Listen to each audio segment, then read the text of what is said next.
What's up, Taiwan? Good evening. I'm Ethan Liu with 10 minutes of news from here in Taiwan and around the world. Taiwanese chip giant TSMC has posted another record quarter for earnings, with net profit climbing over 75% on the same period last year.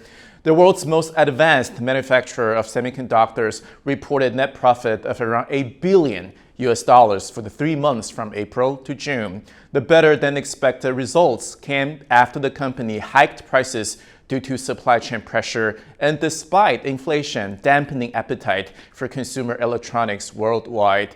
And the good news for the company looks set to continue, with TSMC predicting that the revenue for the whole year will rise by as much as 30%. TSMC's latest stellar set of earning results once again demonstrates the strength of Taiwan's world-leading semiconductor industry. Chip companies protected Taiwan from the worst of the pandemic's economic impact. But as James Chapter discovers, this rosy picture belies a more troubling reality. This is Guanxin, Taiwan's richest neighborhood. Most of its residents work in nearby Hsinchu Science Park, otherwise known as Taiwan's Silicon Valley. Hsinchu is home to Taiwan's largest semiconductor companies, which have become the driving force of Taiwan's economy. The high-tech exports spared the country from pandemic-induced recession, and robust global chip demand has helped average annual total income soar to more than 3 times the national average for the residents of Guanxin. This is where the spoils of Taiwan's headline growth and record export orders are being enjoyed. Average annual total incomes here are over $100,000. But this is a reality far removed from most Taiwanese. And that's the thing. On the surface, Taiwan's economy looks like it's doing okay. But for many people across the country, it just doesn't feel like it. Back in Taipei, 23-year-old master's student Wang Yu says she and her friends are disheartened by the state of the economy.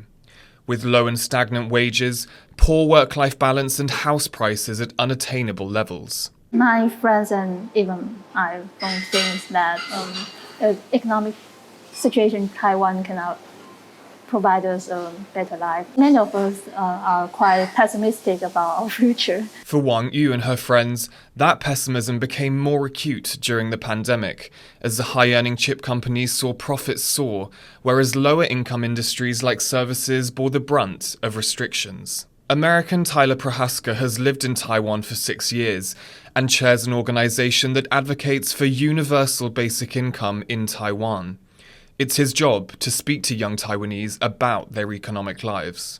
Poverty is not the issue in Taiwan. It is an issue, but it's not the issue. For most people, it's that they are stagnant. Their life is not really moving or progressing. There are some that say Taiwan's comparatively strong economic growth over the past 2 years marks a turning point for this problem. Do you think that growth is trickling down to everyday Taiwanese people? I mean, it's just not. I mean, if you look at median wages, they're still stagnant. A lot of these folks are doing really well, but it's just not trickling down to average people because most people are just in a job that the wage hasn't really moved in 20 years. And we've all kind of accepted that. Both Wang Yu and Tyler say successive Taiwanese governments have not addressed this feeling of economic malaise. 台湾的政治情况非常的复杂。就是人民不愿意去有蓝绿议题上的争执，以至于人们会对于这种事情避而不谈。甚至如果他们做的够不够，他们其实是会提，但是只是空头支票而已。If I see one more, Instagram banner celebrating the GDP, I'm going to lose it because they know better. Nobody's feeling that. You can look at the polls. Most people don't feel that GDP increase. TaiwanPlus reached out to Taiwan's Economy Ministry and National Development Council for comment on this story, but has not yet received a response. For now, young people like Wang Yu feel stuck, unable to get ahead despite what the headlines say. Chris Marr and James Chapter for TaiwanPlus. Taiwan's Health Minister Chen Shizhong, who played a pivotal role in the country's fight against COVID-19, has handed in his resignation, saying he wanted to focus on his run for Taipei mayor. Chen's announcement came one day after he was officially nominated by the ruling Democratic Progressive Party. He will face off against the main opposition Kuomintang's Zhang Wan'an in the fight over a position widely seen as a stepping stone to Taiwan's presidency. Meanwhile, the contest is shaping up to be a three-horse race. A sitting Deputy Mayor Huang Shanshan of the People First Party is also expected to throw her hat in the ring. Voters will go to the polls on November 26th. New Taipei City, the most populous city in Taiwan, is simulating drills to strengthen the country's combat readiness. China has increased its military pressure on Taiwan, and as Xinhua reports, civil defense is now a part of the new military strategy. I'm here in New Taipei, where the city government has planned civil defense trainings for its citizens. It follows other cities in Taiwan, where mobilizing its people has become a key component of the country's defense strategy. More than 1,800 people and 200 vehicles will participate in the training. It's one of the most resource drills. New Taipei is the most populous city in Taiwan and home to over 4 million people.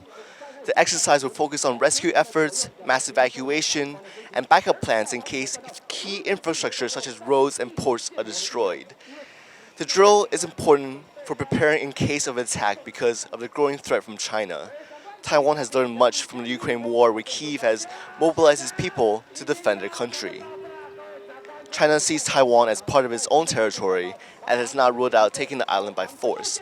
That's despite the People's Republic of China never ruling over Taiwan. People in Taiwan are taking the threat more seriously, and while the government says not to worry too much, this drill will help with combat readiness. Ricky, Patrick Chen, Bing Wang in New Taipei for TaiwanPlus.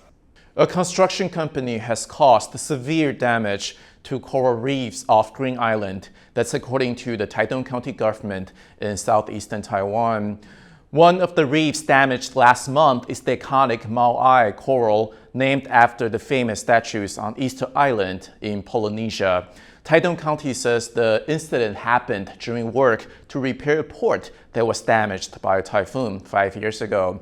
This isn't the first time the contractor involved has damaged the marine ecosystem. The county government says the company was previously fined the equivalent of about $1,000 for similar negligent behavior. A Taiwanese horror flick is taking Netflix by storm, terrifying viewers worldwide with depiction of the dark side of Taiwan's folk religion. But as John Van Trist reports, despite the acclaim, some feel the film may bring misfortune to those brave enough to watch it. In the week since its Netflix debut, Taiwanese horror film Incantation has taken the platform by storm. It's now Netflix's fourth most watched non-English film. It's a tale of a dark cult, demonic possession, and a terrible curse steeped in the world of folk religion.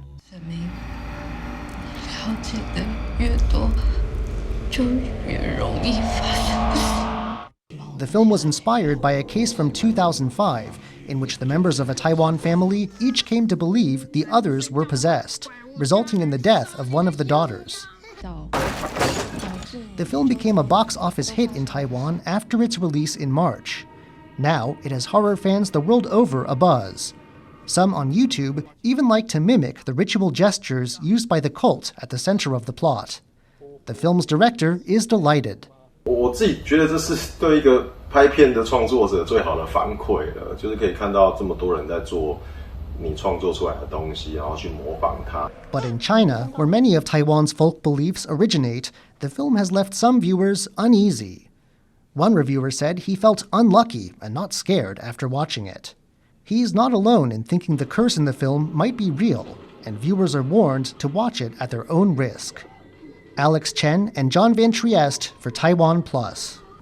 Thank you for watching What's Up Taiwan. Remember to download the TaiwanPlus app for more stories from Taiwan and around the world. Finally, today we leave you with images of the new Barbie doll inspired by British primatologist Jane Goodall, which is made from recycled ocean plastic in a tribute to Goodall's efforts on studying and conserving chimpanzees. She hopes the Barbie doll can inspire other young girls. I'm Ethan Liu. Take care, and I'll see you next time.